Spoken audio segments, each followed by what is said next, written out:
I was just waiting for you to drop your guard. If you sit by the river long enough, you will see the body of your enemy float by.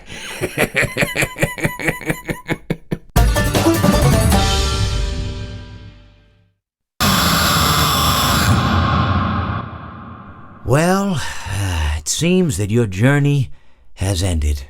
Very sorry about that. It was always going to end this way, of course.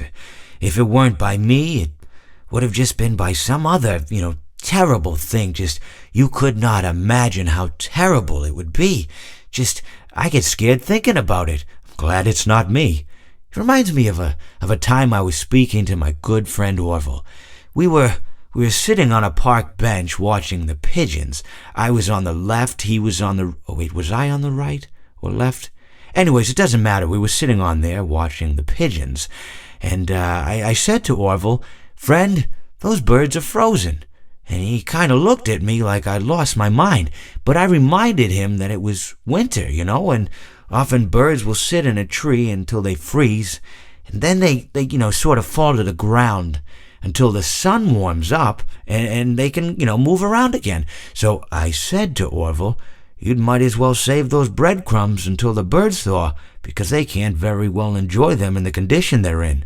To which he asked what I meant, and asking what condition the crumbs should be in before he threw them to the birds, assuming that I meant the birds couldn't enjoy the breadcrumbs in the condition that the crumbs were in, when in fact I had meant the birds could not enjoy them in the condition that the birds were in, considering that the birds were frozen. So he took a moment and then threw his last handful onto the ground. I said to him, "Orville, why did you throw the breadcrumbs to the birds when I just told you they're frozen?"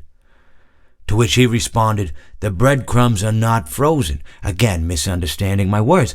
I didn't mean to say that the breadcrumbs were frozen when I said I told you they're frozen. I'd been referring to the birds.